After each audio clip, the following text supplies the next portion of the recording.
parliez justement du modèle d'affaires. On a un peu démarré cette soirée comme ça parce que c'est quelque chose qui vous préoccupe, j'imagine, bien évidemment. Et moi, ça me passionne, les modèles économiques. Ça a l'air bizarre, mais c'est vrai. Il y a beaucoup de choses quand même qui se sont passées, notamment dans le gaming. Hein. Il y a eu énormément aussi de modèles économiques assez nouveaux ces dernières années que je trouvais très pertinentes. Et là, c'est un peu une vague de fond puisque on va maintenant assister probablement à des modèles économiques qui vont justement bouleverser notamment votre secteur. C'est tout l'objet d'une table ronde justement que nous avons intitulée « Comment l'IA remet en cause le modèle d'affaires du SaaS ?» Et pour en parler, eh bien, nous accueillons 3 invités. Sophie Yannikopoulos, directrice générale d'Adobe France, qui me rejoint. Merci pour vos applaudissements. David Cuat-Duy, CEO d'Ivalua, pardon, et François Candelon, chez Seven2. Merci à vous, je vous en prie. On va s'asseoir autour de cette table. Bonjour David, bienvenue. Vous avez chacun un micro qui normalement fonctionne. On va voir avec la régie si tout marche bien. Alors, comment l'IA remet en cause le modèle d'affaires du SaaS? Ce serait l'objet de 150 tables rondes, je pense. Hein. Ça, il va falloir qu'on y passe du temps, mais on va essayer en une toute petite demi-heure d'essayer de comprendre un peu ce qui attend notamment un pan de l'économie, c'est-à-dire votre secteur aussi. Je voulais juste, avant qu'on démarre cette discussion ensemble, cette percée un peu en exploration, vous faire agir chacun sur les chiffres que Jean-Christophe a dévoilé du top 250. 40% des entreprises ont déjà implémenté de l'IA générative, 42% vont clairement s'y mettre en 2024. Je fais un petit tour de table rapidement. David, qu'est-ce que ça vous inspire ? Je dirais, merci de m'avoir invité. Je dirais, première réaction, moi, quand j'ai découvert la partie Generative AI, alors on fait de l'AI depuis un certain temps, mais quand j'ai découvert, je pense foncièrement qu'on est dans une révolution. Donc, je trouve que c'est super. Pour moi, il faut aller encore plus vite et il faut foncer.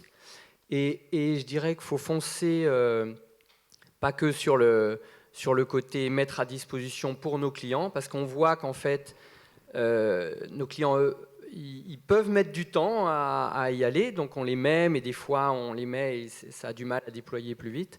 Mais pour soi-même, là, moi je pense qu'il faut foncer à 200%, et plus que mettre à disposition la Generative AI aux collaborateurs pour qu'ils expérimentent et qu'ils utilisent, je pense qu'il faut changer son programme de construction de software avec la Generative AI.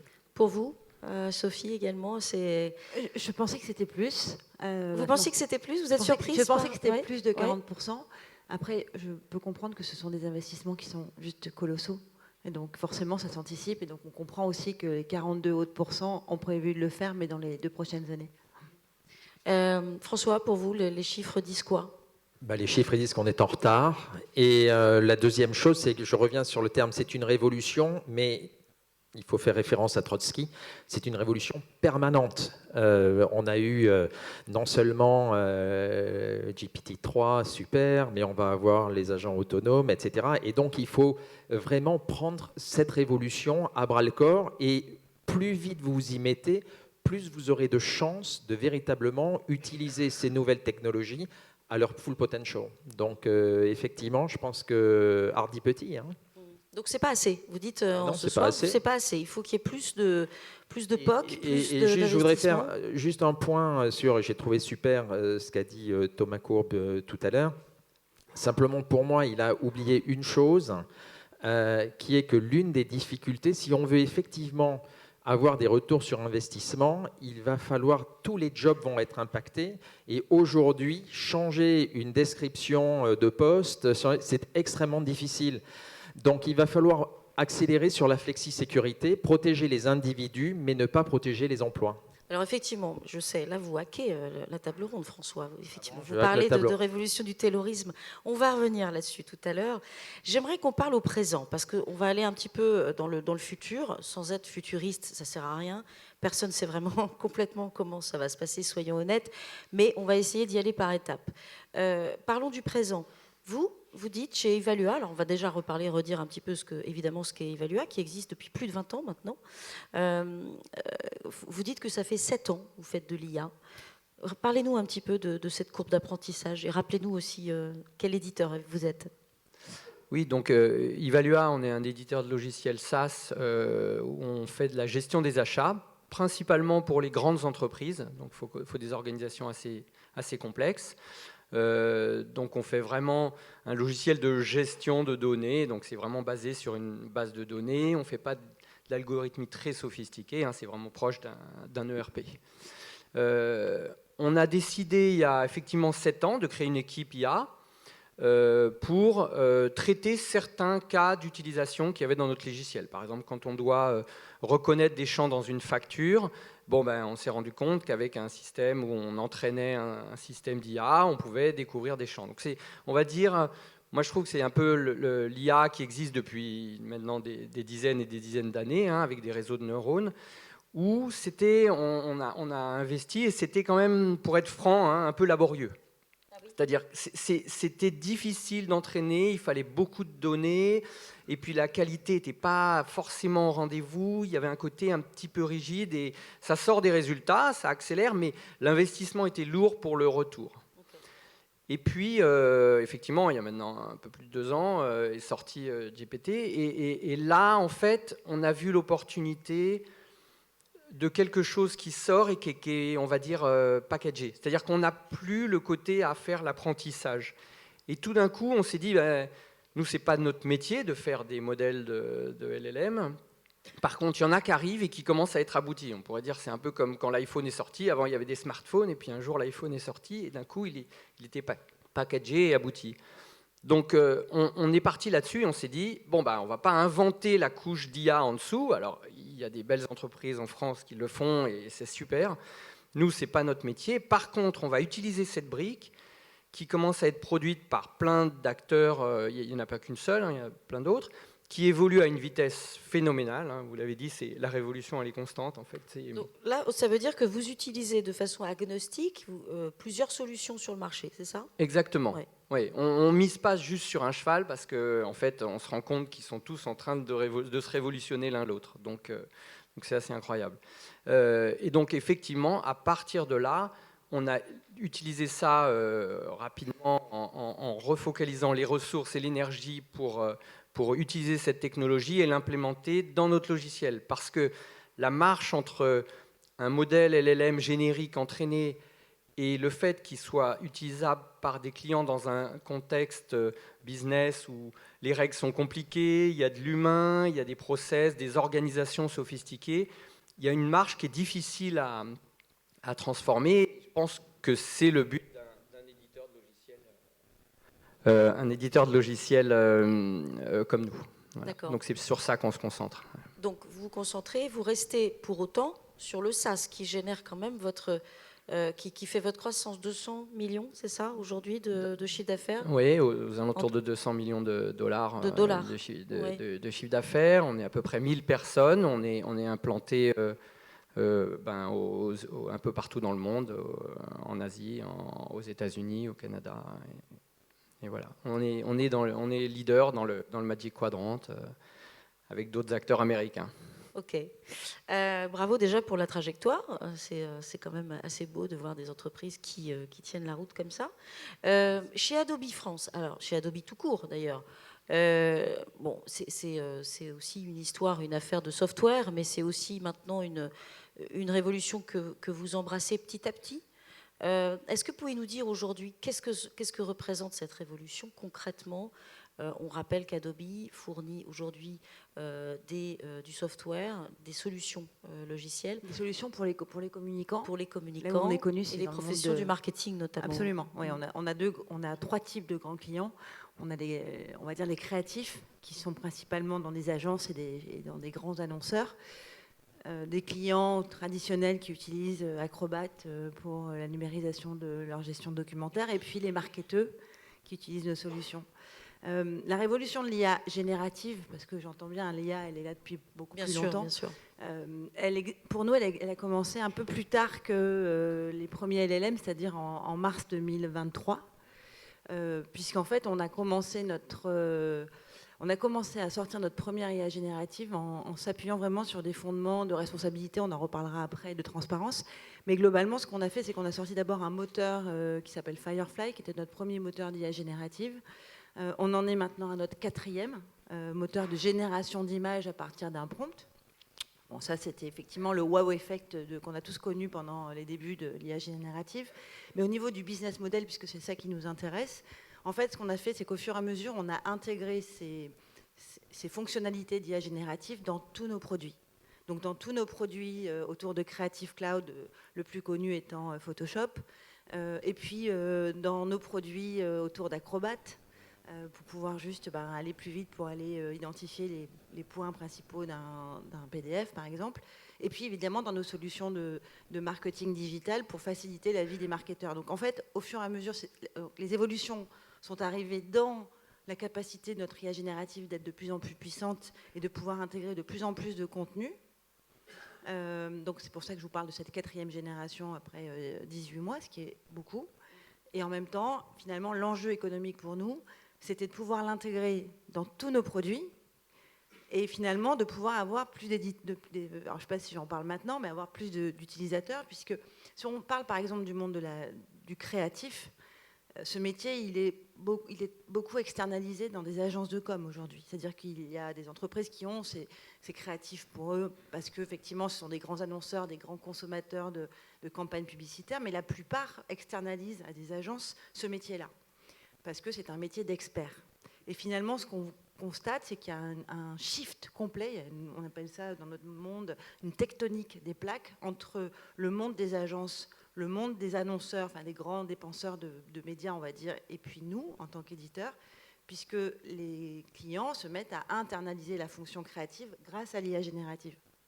Oui, d'où effectivement le point que vous évoquiez, François, tout à l'heure, c'est-à-dire des métiers qui sont quand même sous la menace, évidemment, de l'automatisation de leur savoir-faire. Mais juste pour revenir sur l'IA générative, dont on comprend qu'elle est un peu transverse, en fait, aujourd'hui à vos solutions, vous avez augmenté le tarif de l'abonnement ? Vous avez impacté on a quelque impacté chose au le client prix final à l'utilisateur, si on schématise, puisqu'effectivement, je l'ai dit en intro, mais ce sont des dépenses qui sont colossales en termes de R&D. Et donc, forcément, il y a un impact sur le prix, le prix par utilisateur. Oui. Mais c'est compris dans l'abonnement ? Absolument. Ouais. Donc, ce n'est pas encore un paiement. Ce n'est pas un paiement à part. S'il y a besoin, on peut rentrer dans le détail, puisqu'effectivement, on voit bien qu'aujourd'hui, on facilite, par exemple, sur la partie génération d'images. L'objectif, c'est de pouvoir, on peut proposer à nos clients d'aller chercher des API. On est dans un monde tech, donc on peut en parler. Bon, ben là, forcément, ça va être à l'appel API qu'on va facturer ce service. On a un autre type de modèle qu'on appelle le custom model, donc pour que le client puisse entraîner à partir de son référentiel d'image. On peut imaginer une marque de luxe qui ne va pas vouloir entraîner sur des images externes, mais sur son propre référentiel d'image. Bon, ben là, en fait, le prix sera au nombre de référentiels d'images qui vont être utilisés. Voilà, c'est des exemples que je peux vous donner. François, vous êtes notamment un expert de ce qu'on appelle l'adoption. Vous avez mené, je crois, pas mal d'études et de recherches. Tout à l'heure, on a évoqué aussi votre track record chez OBCG. Et vous êtes proche aussi de campus universitaires qui ont évidemment beaucoup déjà de matière et d'ailleurs de talents aussi qui développent, qui sont un peu les théoriciens finalement, un petit peu de ce qui va nous tomber dessus. Comment vous commentez, comment est-ce qu'on peut commenter aujourd'hui, je parle bien de la partie business, aujourd'hui tous ces acteurs de l'écosystème. Il y a les hyperscalers, les big players qui aujourd'hui investissent énormément. Je pense à Microsoft, évidemment, tout le monde les connaît aujourd'hui, j'imagine, on va parvenir dessus. Et surtout, rapport à ces investissements, ces mastodontes qui s'affrontent quand même assez durement sur le sujet. C'est quoi aujourd'hui déjà l'impact sur l'écosystème, la chaîne de valeur derrière ? Non, mais je pense que ce que tu as dit juste tout à l'heure était exactement ce qu'il faut faire. C'est-à-dire qu'aujourd'hui, il y a probablement une place pour les applications, pour les éditeurs de logiciels. Il est très difficile, et même on peut parler des acteurs qui sont ici, des Mistral et autres, ils vont avoir du mal en termes de montants qui sont investis à tenir sur la distance, donc ça ne va pas être évident de leur côté. Donc je pense qu'il y a probablement une opportunité pour les éditeurs de logiciels. Alors, Jean-Philippe parlait tout à l'heure de SaaS comme Service as a Software remplaçant Software as a Service. Moi, je parlerai de SaaS. C'est-à-dire que de Service as a Software as a Service, au sens où Software as a Service, c'est un modèle d'affaires. Service as a Software, c'est une opportunité business pour les éditeurs de logiciels d'aller automatiser, d'aller trouver de nouvelles poches de valeur dans les entreprises, chez leurs clients, parce qu'en effet, on va pouvoir faire, notamment avec les agents autonomes, remplacer des assistantes, des agences de voyage, des agences de communication et autres. Donc de ce côté-là, je pense qu'il y a cette opportunité pour les éditeurs de logiciels. Sur le modèle d'affaires, alors je ne sais pas si Marion voulait en parler maintenant. Si, rentrons dans le sujet. Sur le SaaS, beaucoup de gens, je pense que d'abord personne ne sait, beaucoup de gens vont faire des tentatives. Je pense que le SaaS a encore, et où l'ARR a encore de beaux jours devant lui, parce que les coûts de l'IA vont baisser. Qu'est-ce qui fait aujourd'hui que l'ARR, c'est parce qu'on a une vision des montants, c'est presque de la marge et autres quand on est à l'échelle. Donc moi je pense que les coûts d'IA vont avoir tendance à baisser, premier point. Et puis deuxième point, comme c'était dit tout à l'heure, le monde reste compliqué. Donc, on va avoir besoin, malgré tout, probablement, et je vais expliquer pourquoi je dis probablement, d'éditeurs logiciels pour continuer. Donc, il va y avoir du value pricing et d'une certaine manière, on peut s'attendre à ce que, notamment pour la prédictabilité des coûts et des revenus, il y ait des formes de licence.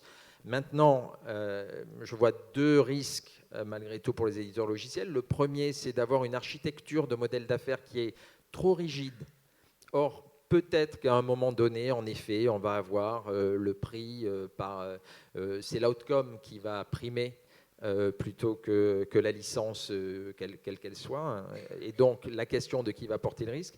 La deuxième chose, et on va voir ce que sort Sam Altman avec le GPT-5 qui devrait sortir bientôt. La question, c'est effectivement la vitesse que vous allez mettre en œuvre dans vos développements pour pouvoir vous adapter à ces nouvelles générations de LLM. Parce que vous allez être beaucoup plus précis dans la supply chain, dans quel que soit votre métier. Mais si brusquement, paf, nouvelle génération de logiciels, et vous n'êtes pas capable de surfer sur cette nouvelle vague, là, vous allez être en difficulté. Donc il va y avoir en fait des sauts.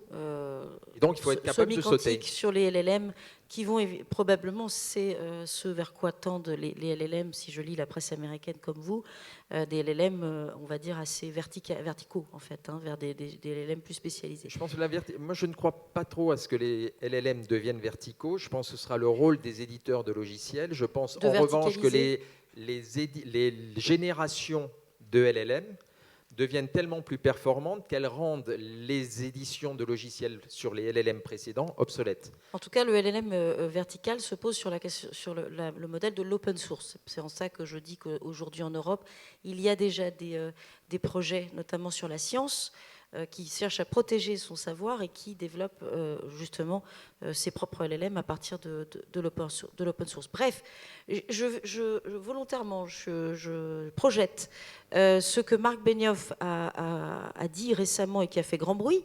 Marc Benioff, le PDG de Salesforce, qu'on ne présente plus, et qui, lui, envisage une tarification à l'usage pour les chatbots IA. Donc Salesforce y va, il y va à fond les ballons. Qu'est-ce que ça vous inspire ? Une tarification à l'usage, c'est pas un peu très, très, très, très compliqué quand même pour faire un PNL, pour convaincre son DAF que demain tout va bien se passer ? Parce qu'à l'usage, c'est un enfer, non ? Pourquoi il prend ce genre de décision ? C'est un test and learn ? Alors, déjà, je rejoins un peu ce qui a été dit, c'est que, pour être franc, on tâtonne sur le modèle économique. C'est-à-dire, nous, par exemple, on est parti avec un modèle au début user. Donc on se dit user. Et puis en fait, on a fait un changement, alors j'en parle ouvertement, mais où on a complètement changé notre fusil d'épaule et on a dit cette technologie elle est trop disruptive, il faut qu'on prenne de l'avance le plus vite possible, qu'on déploie chez nos clients, qu'on expérimente, qu'on teste, on fait tout gratuit. C'est-à-dire qu'on a fait sauter le prix par user sur la partie GenAI. On l'intègre parce qu'en fait, c'est au niveau de notre plateforme et ça, c'est prégnant partout. Donc, si on commence à faire payer qu'ils ne veulent pas payer, on commence à se limiter dans les fonctionnalités qu'on peut faire sur tous nos modules. Donc, du coup, on s'est dit, on le fait gratuit, on l'intègre. Ça va être pour démarrer un différenciant. Dans la suite, si la valeur qui est générée, elle est vraiment bien, on pourra augmenter le prix de nos modules au fur et à mesure parce que ça va générer vraiment beaucoup de valeur. Mais c'est comme si on disait, on vous fait payer à l'usage de la base de données, par exemple. Vous voyez, ça, on ne le fait pas. On a une base de données qui nous coûte derrière, mais on l'intègre dans nos coûts. Oui, ça vous permet de choisir le bon use case, finalement. S'il est gratuit, c'est un bon moyen de monitorer. Ça nous permet de le déployer sans obstacle chez nos clients, quoi, en fait. Donc, c'est notre choix. Mais c'est peut-être pas le bon. Peut-être que celui de Marc Benioff est le bon. Je ne saurais pas dire pour l'instant. François, on va faire le tour de table, bien sûr, aussi avec vous, Sophie, mais Salesforce qui fait la tarification à l'usage. Il y a trop de choses. Moi, je pense qu'il y a la tarification à l'usage, mais si je prends, par exemple, je ne sais pas s'il y a des gens qui ont fait du CICAS ici, avant de revenir sur le siège. Avant, c'était à l'usage, puisque c'était avec la tarification téléphonique. Je pense qu'il va falloir rester flexible sur ses appuis et être capable d'embrasser. Donc, pour moi, la question de l'architecture est critique pour pouvoir être en situation de pricer avec des modes différents. La vraie difficulté, c'est potentiellement celle à la réussite. Est-ce qu'on fait un pricing en fonction de ce que l'on a vendu, de ce qui a été vendu pour nos clients, si vous êtes un CRM ou autre, et donc, puisque je repars sur Salesforce, donc on verra. Donc je pense qu'on tâtonne, certains vont essayer, mais il faut pouvoir bouger et changer de mode de pricing. Je pense que l'enjeu, c'est l'adoption en fait, derrière de ces cas d'usage. Si on prend le cas de Firefly, la génération d'images Adobe, c'est un logiciel qui est gratuit aujourd'hui. Mais l'enjeu, c'est quoi? Quand tout à l'heure, je vous dis, on va facturer à l'API call, ça veut dire qu'on va faciliter l'adoption pour que les clients se mettent à utiliser de plus en plus nos solutions, par exemple de génération d'images. Et puis ensuite, on va facturer à l'usage pour des besoins beaucoup plus professionnels ou des besoins d'entreprise. Donc en fait, on cherche, mais l'enjeu finalement qu'on a tous en tant qu'éditeurs de SaaS, c'est l'adoption, puisqu'on est quand même toujours sur un modèle d'abonnement où on a intérêt à ce que nos clients continuent à renouveler leur contrat dans 3 ans ou dans 5 ans. Donc voilà. Là, on voit bien la fourchette maintenant qui s'appelle The Fork va proposer prêt à déployer. Donc c'est pas encore quelque chose qui est une réussite business, mais prêt à déployer les agents justement de l'IA Salesforce. Donc ça retombe. C'est on va dire un dogme de Marc Benioff, mais qui est concret puisque c'est impacté directement sur les clients. Donc se pose aussi la question quand même des agents. Jean-Philippe avait évoqué tout à l'heure l'agentic AI. Comment on peut justement envisager ce monde des agents conversationnels, transactionnels, automatisation du code qui va coder pour vous? C'est quand même un gros sujet. On reviendra tout à l'heure sur le code, la génération de code, même s'il nous reste très peu de temps. Tous les agents qui sont en train d'être imaginés dans les laboratoires d'OpenAI ou d'ailleurs, c'est ça aussi la révolution. Comment on peut imaginer demain que ces agents soient profitables et doit-on les développer nous aussi? Est-ce que c'est là-dessus qu'il faut aller demain? Est-ce que chez vous allez développer des agents demain parce que c'est une évidence? Alors ce sujet d'agent, c'est un sujet, en ce moment, on est à 200% dessus. Mais je ne le vois pas exactement de cette façon-là. Je ne le vois pas comme de multiples agents qui sont un peu spécialisés. Ce que je vois, et c'est un peu ce qui est sorti avec GPT 4.1, c'est la rupture où, avant, on faisait des use cases qui étaient un peu one-shot. C'est-à-dire qu'on leur donnait un document et après on lui posait des questions sur le document et il répondait. Donc c'est des cas d'usage qui sont un peu one-shot comme ça, que c'est bien, mais ça n'a pas toute l'ampleur quand même de ce qui est en train d'arriver et qui intègre plusieurs choses, hein, mais un des principes fondamentaux, c'est qu'ils ont cette notion de chain of thought, c'est-à-dire qu'en fait, ils sont capables de gérer des problèmes plus sophistiqués. Je vais prendre un exemple concret. Actuellement, on a par exemple le fait de dire fais-moi une tâche qui est analyse-moi, quand on fait un appel d'offres, les réponses des fournisseurs. Donc il a les données, il les analyse et puis il sort la réponse. Ça, c'est ce que j'appelle one-shot. Demain, nous, ce qu'on pense, c'est qu'avec le chain of thought, on aura comme si c'était des collaborateurs. C'est-à-dire qu'on lui dit, j'ai besoin de faire un appel d'offres pour acheter des bureaux pour une entreprise, gère-moi le cycle entièrement. Et il est capable, à ce moment-là, de découper son process, ses tâches, d'orchestrer ses tâches et d'enchaîner. Et du coup, la valeur est plus du tout la même, en fait. Et c'est pour ça que ça rejoint un peu le sujet de service as a software, c'est que finalement, on n'a plus un software qui a des fonctionnalités, on a un service qui est offert par un software qui sait découper ses tâches et faire les actions dans le logiciel lui-même, en fait. François, vous voulez réagir ? Non, je suis tout à fait d'accord. Et donc, c'est effectivement ce qui va transformer. Mais pour qu'il y ait un impact, il faut absolument que les éditeurs de logiciels les développent. Mais ensuite, il va falloir que, en termes d'adoption, ça veut dire un re-engineering total de fonctions. Et c'est bien dans cette capacité à faire un re-engineering, comme on les faisait dans les années 90, mais cette fois soutenu par l'IA générative et par les agents autonomes, mais c'est dans la capacité à créer cette valeur. Et c'est là qu'est la productivité. On parlait de Taylor, parce que l'une de mes vraies questions, c'est quoi l'équivalent de Taylor dans la révolution de l'IA, puisqu'on avait l'électricité comme General Purpose Technology à la fin du 19e siècle. Il a fallu 40 ans à peu près pour que Taylor arrive et redéfinisse totalement les usines. C'est quoi ce qui va se passer et qui va être l'équivalent pour l'IA, puisqu'on est dans le même type de révolution? Comment vous envisagez ce point-là, justement, sur la productivité? Je pense que c'est ça qui manque aujourd'hui, c'est que quand on parle de productivité, de mise à l'échelle, il faut être conscient qu'aujourd'hui, toutes les entreprises ne sont pas prêtes à utiliser l'IA générative si ils ne sont pas certains qu'elle peut être utilisée dans un cadre commercial. Et là, on fait la différence, c'est-à-dire que tester l'IA générative, on le fait. Passer à l'échelle, passer en production, on voit bien que là, on est dans la limite. Et on est tous dans cette limite-là, même si ça fait 18 mois qu'on a commencé à mettre nos solutions en test, en bêta chez nos clients. Et donc, en fait, là, on revient en arrière, où on se dit, mais est-ce qu'on est certain que, alors je parle pour nous, on respecte la propriété intellectuelle de nos clients? Est-ce qu'on est certain qu'on a mis en place la bonne transparence et la bonne responsabilité pour être dans la régulation et la réglementation dont on parlait tout à l'heure? Et là, on est dans cet enjeu-là, parce qu'en fait, tant qu'on n'aura pas rassurer les entreprises, on ne passera pas à l'échelle. Mais alors justement, il y a une, on va dire les chiffres de l'étude du top 250 le montrent un tout petit peu, mais si on développe, on pourrait aller plus loin. Mais d'autres études aussi montrent que les entreprises en général se méfient un petit peu justement de la notion de transparence. Des biais algorithmiques, est-ce que j'ai le droit d'utiliser tel LLM si jamais il se fait retoquer par je ne sais quelle autorité de régulation ici ou ailleurs, est-ce que je ne vais pas être coupé demain de tous les services? Et ça, vous, chez Adobe, vous avez pris ce pari. Oui, c'est intéressant. On l'a fait, je disais, on a mis quelques mois de plus que nos concurrents pour sortir notre premier moteur d'IA générative, parce qu'on voulait effectivement avoir une IA générative qui soit utilisée dans le cadre commercial, au-delà du wow effect et de l'innovation que ça apportait. Et en fait, ça nécessitait pas mal de cadres. Alors, je le redis, mais on a racheté effectivement une entreprise française qui s'appelait Photolia en 2015.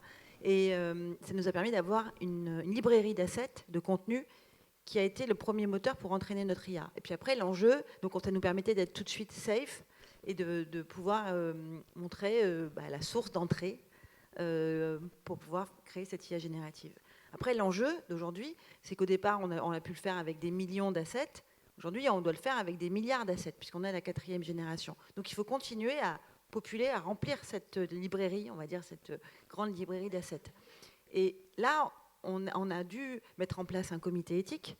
On a dû mettre en place une surveillance humaine pour analyser tous les contenus qui sont entrés dans la librairie, pour garantir la limitation des biais potentiels, les identifier pour justement rassurer aussi nos clients, qui étaient très inquiets de nouveau sur cette notion de respect de la propriété intellectuelle. Et donc ça, c'est un véritable enjeu de continuer dans cette démarche-là. Et j'allais dire que pour rassurer les entreprises, notre message aujourd'hui, c'est nous, on a mis en place un comité éthique, on a créé en 2019, même avant cette histoire autour de l'IA générative, la notion de Content Authenticity Initiative. C'est une organisation qui regroupe 4000 membres dans le monde, pas aujourd'hui. seulement aux États-Unis. Parce qu'au départ, l'idée, c'était de lutter contre les fake news et les faux contenus. Et là, tout ça, ça nous amène à nous dire aujourd'hui qu'il faut mettre en place ce comité éthique au sein de toutes les entreprises.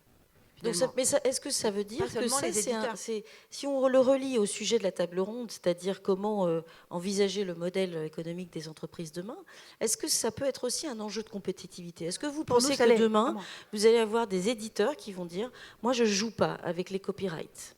Et donc, mon code source, il est propre, mon code source, il est en dehors de tout risque réputationnel. Est-ce que ça peut être un argument demain? David? Alors, nous, dans notre cas, je pense que ce n'est pas exactement les mêmes cas d'utilisation. Nous, dans notre cas, nos clients, ce qu'ils veulent, c'est être sûr que les données qu'ils donnent, elles ne partent pas ailleurs. Donc, c'est la base. Donc, si ça, on ne sait pas le faire, ça ne passera pas, c'est sûr. Donc, effectivement, ça, si on a un compétiteur qui ne le fait pas, pour nous, c'est un très grand différenciant, c'est sûr. Mais ça, c'est un prérequis. C'est aussi la raison pour laquelle on a voulu être LLM agnostique, c'est-à-dire ne pas choisir notre LLM. On a fait une couche qui permet de s'interfacer avec n'importe quel LLM, dont celui du client. Parce qu'il y a certains clients qui vont dire, des très grandes entreprises, qui vont dire, moi, j'ai ma propre version du LLM que j'ai acheté, je suis rassuré, elle est chez moi, elle travaille que sur mes données, donc vous vous appuyez sur celle-là, et c'est celle-là qu'on utilisera. Une dernière question, parce que malheureusement on n'a pas le temps, il faut qu'on passe à la remise des prix, parce que quand même c'est important de mettre en avant et de dévoiler les lauréats. Mais une dernière question, et de toute façon on pourra en discuter au cocktail qui va suivre. Après, il y aura beaucoup de questions, j'imagine. Une dernière question sur, je parlais de l'écosystème, globalement du numérique. Alors, c'est pas du tout pour parler de moi, ça n'intéresse personne, mais ça fait 25 ans que j'observe le monde du numérique, et là, je vois qu'il y a un écosystème qui se recompose un petit peu. Alors, il y a toujours les grands acteurs, mais quand même, il y a une recomposition des cartes au niveau du leadership dans le numérique. Vers quoi on va? Et comment est-ce qu'aujourd'hui, la question c'est comment les éditeurs, qui sont les composantes d'un écosystème mondial, global, même tout en étant français, aujourd'hui, vont avoir à gérer leur dépendance avec les hyperscalers? Est-ce que demain, on va aller vers des modèles économiques qui vont devoir composer avec, par exemple, infrastructure as a service, où on va peut-être demain avoir des licences auprès de ces grands acteurs qui quand même financent les capex de l'IA aujourd'hui? Est-ce que vous y croyez à ça? Je pense que de toute façon, j'avais écrit des papiers au milieu des années 10, j'habitais en Chine à l'époque, où je disais qu'il fallait que l'Europe, si elle voulait jouer, soit un peu non alignée entre les États-Unis et la Chine. On a choisi d'être totalement aligné avec les États-Unis. Bon, ben voilà, donc on va essayer de capter une petite valeur de notre côté au travers des éditeurs de logiciels. Et voilà, enfin, je veux dire, j'avais été censuré par la Harvard Business Review qui n'avait pas voulu que je dise que l'Europe était une colonie numérique américaine parce que les États-Unis, je cite, les États-Unis n'étaient pas impérialistes. Je pense qu'on y est. Oui, ça a changé un petit peu. Non, mais en revanche, à nous, collectivement, c'est pour ça que là, je suis tout à fait d'accord avec Thomas Courbe, vous avez une responsabilité fondamentale parce que c'est ce qui restera de notre indépendance, je ne parle même pas de souveraineté, ce sera grâce à vous et dans votre capacité à convaincre. Alors je vais vous dire, vous avez un rôle, je vais dire le A et non A. Vous avez une responsabilité qui est de transformer les entreprises européennes et françaises. Maintenant, si j'étais à votre place, je garderais la R&D ici et je mettrais mes sales aux États-Unis. Mais c'est un autre sujet. C'est sans doute le cas de quelques membres ici présents ce soir. Sophie, un dernier mot pour conclure. C'est vous qui avez le dernier mot. C'est moi qui ai le dernier mot? Oui. Moi, je pense on doit être très fiers d'être français et de porter justement haut et fort nos valeurs de responsabilité, justement d'éthique, encore plus aujourd'hui. Encore plus ici en France. Et donc, c'est un moteur. C'est Mais un oui, vrai je moteur. suis convaincue que ça va être un moteur. C'est ce que je disais tout à l'heure. Et je pense qu'il faut justement profiter de ces freins qu'on peut sentir comme des freins, comme un vrai atout au niveau mondial. Merci beaucoup à tous les trois. On aurait pu développer Merci encore plus. Hein. On n'a pas tout dit.